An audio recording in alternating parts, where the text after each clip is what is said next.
Hi, I'm Scott Williford. Welcome back to the Video Marketing Conversation. Today I'm very excited to have Judy Mode with us. And Judy, why don't you just introduce yourself to our audience and let them know why I have you here today? No, I appreciate it, Scott. Judy Mode, and I am here as the president of the Social Executive Council, of which you are a member. I am a member, yeah. And I appreciate the opportunity to share with your audience a little bit more about the group and who we are and what we're about, and also some of the things that we're starting to see happening given what we're hearing from the guys that are in the group. So tell me a little bit about, and tell our audience a little bit about the Social Executive Council and why you started it, when you started it, Sure. and who, is part of it. Sure. So we started the Social Executive Council about 4 years ago, and long story short, it was because a whole bunch of executives asked us to. What they were struggling with back then was this whole thing called social, and they were hearing a lot of things about a lot of different things. They were being asked to spend a lot of money on a lot of different things, and yet there really wasn't a group that had come together to look at it from a strategic business point of view in understanding what problems this was going to cause, and more importantly, what do we need to do looking ahead as we're starting to kind of ride this whole social wave. That's how the group started. Well, and in fact, that's why I joined, was to pick up some tips and stuff like that. But as the group has evolved, some exciting stuff has kind of been percolating out. So what are you finding? What are you hearing from the Executive Council today? Yeah, so just also some context is that we purposefully didn't limit the group, right? So there's some groups that are large enterprise only or entrepreneurs. We wanted the diversity of having everybody inclusive. The only limitation is that you got to be a vice president level and above. And so with that in hand, we've grown to about 3,500 senior executives, and not just from the U.S., but literally from 30 different countries. Business to consumer, business to business, even some nonprofit. And so what's been interesting really has been that evolution as socials was really the technology trigger that we're now actually starting to see the true business transformation that's coming in behind it. And what we're now understanding is that one of the core foundations that's changed is with the proliferation of peer influence in the way buyers are going about making decisions about what to invest in. It's that adoption process that's fundamentally changed from where we were even a year or two ago. So when the group first started, it was more about educating executives on social and social media, which is why you started the group on LinkedIn. And now you've evolved and actually had some events with the group, which is great. But you've seen this shift.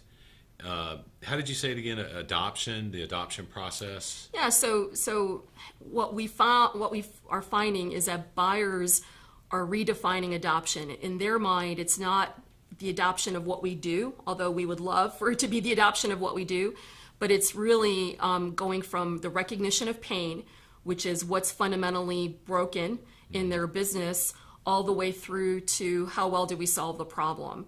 So in redefining that adoption curve, it's causing a disconnect from the traditional approach that sellers have taken up until now. And that's really the underlying problem that we're addressing within the group. So someone that's a member of the group is going to be able to interact with other peers and understand how they're going through this. And then you, as the moderator and as the president of the group, are really kind of helping point the conversation. Yeah, so we're actually living, we're a microcosm of what we're saying, which is our group is all about the problem. And so it's not a fix-it group. It's really about how do we know what the underlying problem is? How do we as an organization understand and recognize is that really our problem? And can we go about solving the problem with what we've got as a team, or do we have to do something else to fix it? So as an executive, I might join the group to basically enter into this conversation with other executives who are trying to figure out how to position their companies better to their buyers. Yeah, I think what's interesting is that the crux of this is in the problem diagnosis. So I'll use an example. We had a gentleman who's in the group who's the head of IT who sits on an executive steering committee, and it's a cross-functional committee. And they've been seeing a lot of different symptomatic pain, and it's been manifested differently. I see it differently if I'm in sales versus marketing versus channel versus product. But the hard part that the team had was truly doing the diagnosis, right? What's fundamentally broken? Is it one problem? Is it multiple problems? Are they interconnected problems? And what was interesting from the senior vice president's point of view is that everybody had to fix it.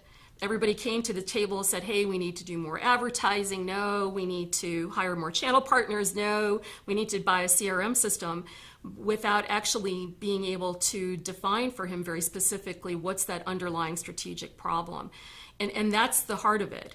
It's the problem diagnosis process that buyers have to go through in being able to convert their pain into a what's broken conversation before they can actually start thinking about how do we fix it. Right. And it used to be that happened after they engage with us. Now it happens before they engage with us, and that's what's different. You and I were talking before we got in the studio about how sellers need to rethink how they're selling. I mean, companies need to rethink how they're addressing their customers, and that it really is no longer a bottom-up approach. It's more of a top-down approach. It needs to be more of a, and I'm not talking about starting at the bottom of the rung and moving to the top. It's really about where the problem fits in there. And I know, because we had this conversation before we got here, that you've got some great statistics that kind of drive the point of this.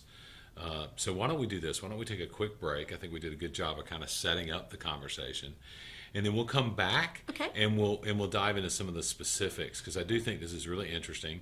If you want to know more about the Social Executive Council, you can find it on LinkedIn. I also urge you to stick around for part 2, or come back and see part 2 of this conversation, because Judy's going to give us some specific examples, as well as some how for us as sellers and as executives that we can apply some of the principles that have been born out of this group. Thank you for watching.